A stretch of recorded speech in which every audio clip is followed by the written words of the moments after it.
Yo, welcome to Legato for Noobs, episode 2.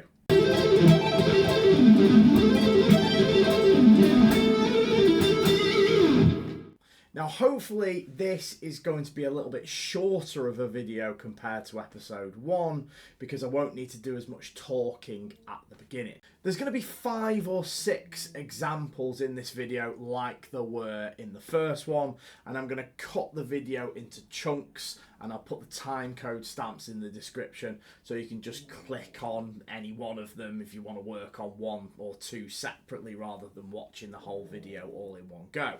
If you can hear what sounds a bit like farting, it's not me, it's Frank. He's down there, he snores all the time, and there's nothing I can do about it. You might come to a point where one of the examples is a little bit too difficult for you to practice along with me. And if you do reach that stage, you need to pause the video, practice the general idea multiple times over a period of days, maybe even, and then come back to the video and try practicing along with me at a later date when you've got the fundamental idea under your fingers a little bit more. Don't rush it. Developing technique like this is a marathon rather than a sprint. Right, let's get to it and learn example number 6. Before we get started properly with this example, let's just talk about a potential problem with it. Now, in exercise 5, the example that we finished with last episode, we were hammering on between the notes of the A minor pentatonic scale, and it finished like this. Now, that was fairly straightforward, not completely straightforward because obviously the hammer-ons are quite difficult, but it was kind of straightforward because the first note out of each pair of notes was the same fret. So it was fret 5 on the high E, hammer onto 8, same on the B, then on the G it was fret 5, hammer onto 7, and so on and so forth. So the new note on the new string was always fret 5.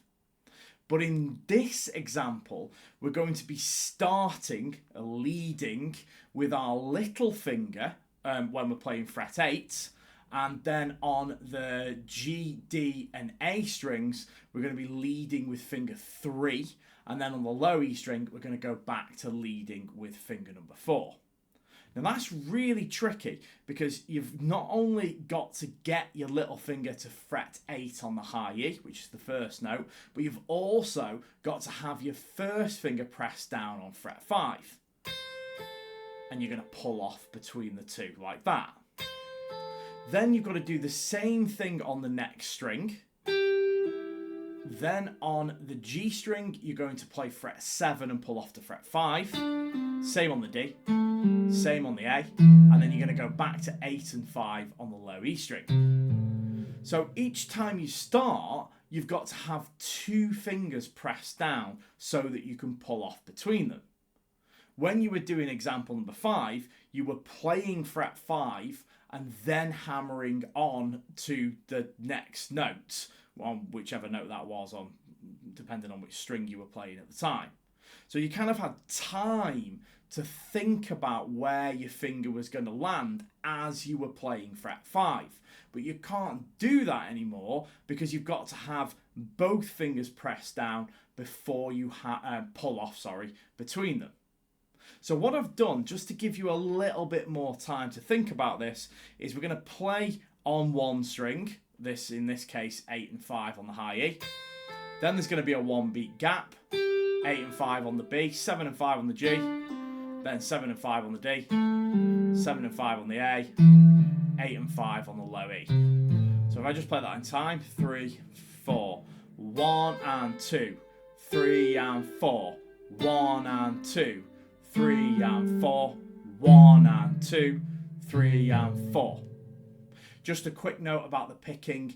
We're going to be economy picking this. Now, I'm not going to go into too much detail about what this is, but very, very briefly, when you economy pick, your pick is going to follow the direction of string travel. So our pick direction is going to be directly influenced by the direction in which we're changing strings. And as throughout this exercise, we're going to be changing strings towards the ceiling, you're going to follow that movement by doing upstrokes. Up, pull, up, pull, up, pull, up, pull, up, pull, up, pull. Right, practice along with me. 1, 2, 3, 4. 8 and 5. Up, pull. 8 and 5 again. Up, pull. 7 and 5. Up, pull. Up, pull. Up, pull. Up, pull. Back to the start. Up, pull. Up, pull. Up, pull. Up, pull. Up, pull. Up, pull. Right, stop there, and it's going to be faster. 1, 2, 3, 4, and up, pull. Up, pull. Up, pull. Up, pull. Up, pull. And again.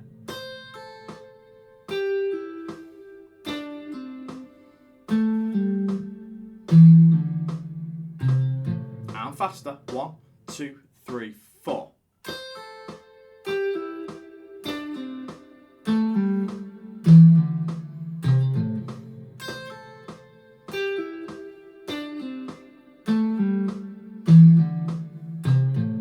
Straight on to exercise 7, which is the same as exercise 6, but without the 1 beat gaps between the string changes.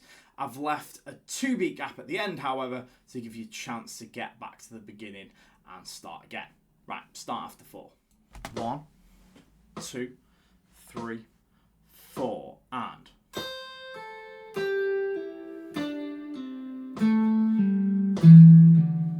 Don't forget your upstrokes. Keep your fingers as close to the strings as you can. Try and keep them really close. Okay, it's going to speed up. 1, 2, 3, 4, and. 3, 4, and. 3, 4. Okay, faster. 2, 3, 4. 3, 4. 3, 4. Okay, let's move on to exercise number 8. Now, this one's fairly straightforward, and we're going to be hammering on again now rather than pulling off. So we're going to start by playing fret 5 on the low E rather than the high E, and we're going to hammer on to fret 8 with our little finger like this. And we're going to use a downstroke on this, by the way, because we're going to be following that direction of string travel, and as we're going down towards the floor, we're going to be using downstrokes. So a downstroke on fret 5, hammer onto 8 with the little finger. Then on the A string, we're going to do the same thing on frets 5 and 7. So we're going to use our third finger to hammer on to fret 7. So play fret 5 with the down, hammer on to 7. Same on the D, same on the G. And then we're going to go back to 5 and 8 on the B string with fingers 1 and 4. And then do the same thing on the high E. Then we're going to have a 2 beat gap to give us a chance to get back to the beginning again. So we'll put it all together. 1 and 2 and 3 and 4 and 1 and 2 and 3. 4, 1 and 2 and 3 and 4 and 1 and 2 and 3, 4. Right, practice along with me. 1, 2, 3, 4, and. Don't forget to do those downstrokes. Try and keep your fingers close to the strings. 3, 4.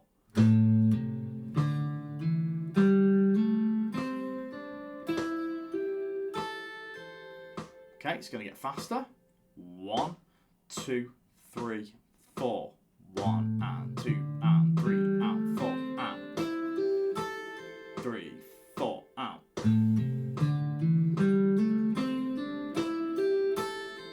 Okay, it's going to get faster again. 1, 2, 3, 4. 3, 4. 3, 4. Exercise number 9 next. This is what I call a cycle because it kind of goes all the way through and then it loops back to the beginning seamlessly and you can kind of play it on repeat in a loop. This is probably the first thing that we've played in this course that sounds quite satisfying and doesn't just sound like a technical exercise. Basically, we're going to bring together the previous 2 examples, exercise 8 and exercise 7, and we're going to put them together one after the other. So we're going to do exercise 7 first, which is when we were doing our pull-offs with upstrokes. Up, pull, up, pull, up, pull, up, pull, up, pull, up, pull. Then we're going to do exercise 9, which was the hammer-ons and the downstrokes. Down, hammer, down, hammer, down, hammer, down, hammer, down, hammer, down, hammer. Now it does pose a little trickiness in the sense that you're going to have to play an up on fret 8 and then pull off to fret 5. Then play a down on fret 5, hammer onto fret 8. So beats 2 and 3 in bar number 2 go like this. And that's a little bit weird to get under your fingers. You're going to do exactly the same thing when you transition from beat 4 in bar 3 back to beat 1 in bar 1. So you're going to do a down on fret 5, hammer onto 8, high E, and then an up on fret 8, pull off to fret 5 on the same string. So if I put it all together, it sounds like this. 1 and 2 and 3 and 4 and 1 and 2 and 3 and 4 and 1 and 2 and 3 and 4 and.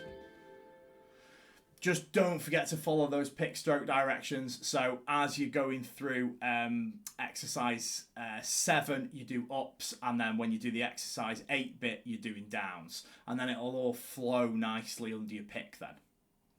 Right, let's get practicing. I'm just going to interrupt myself here for a second. Please don't forget to like this video and to subscribe to the 60 Seconds to Shred YouTube channel. It all helps with the algorithm. 1, 2, 3, 4, and 1 and 2 and 3 and 4 and 1 and 2 and 3 and 4 and down, hammer, down, down, hammer, down, hammer, up, pull, up, pull, up, pull, up, pull, up, pull, up, pull, down, hammer, down, hammer, down, hammer, down, hammer, down, hammer, down, hammer. 1, 2, 3, 4, and.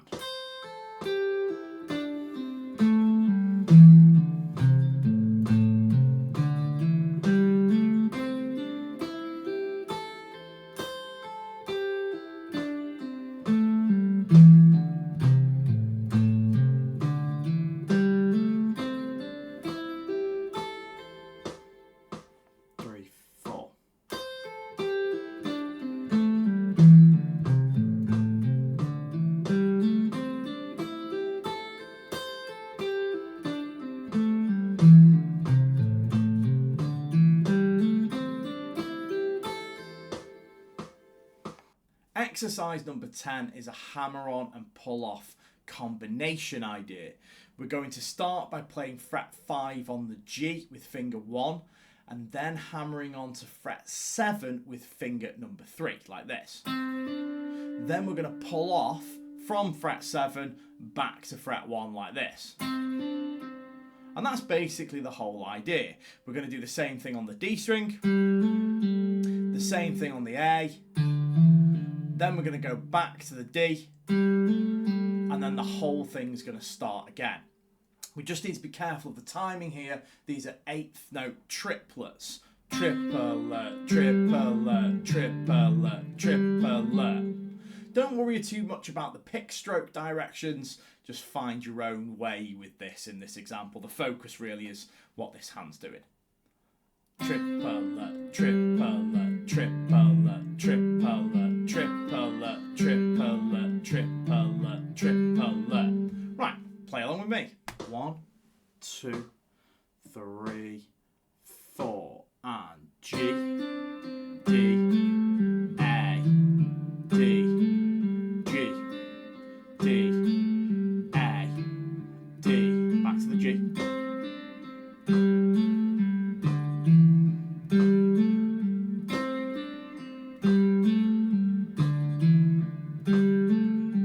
Okay, a bit faster. 3, 4, and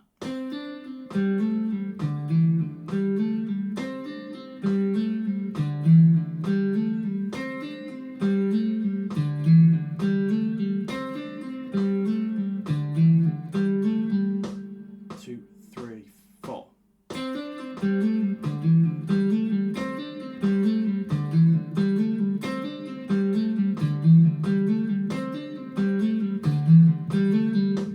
Exercise number 11 is pretty tricky. We're going to do what we just did, but using the notes of the A minor pentatonic scale. So we're going to hammer on and pull off between frets 5 and 8 on the high E using fingers 1 and 4. Same thing on the B. Then on the G, 5 and 7 with fingers 1 and 3.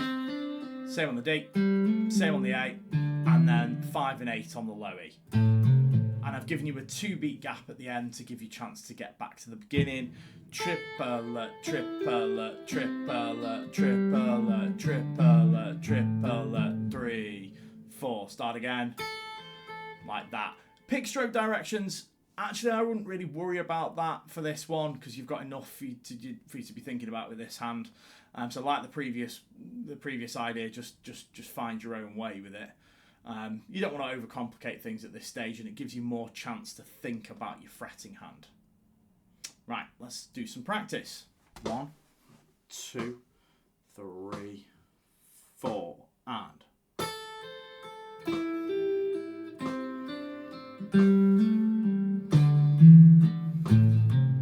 3, 4, and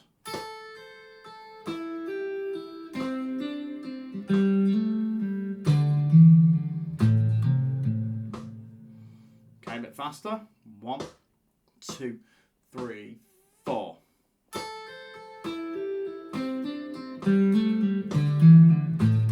3, 4.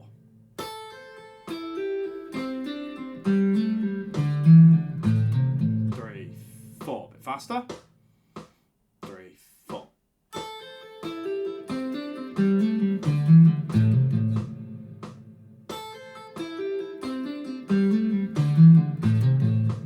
If you've got any questions, please do put them in the comments. I'll do my best to answer them. Right, guys, I hope you enjoyed that. That's it for this episode, and I'll see you in the next one.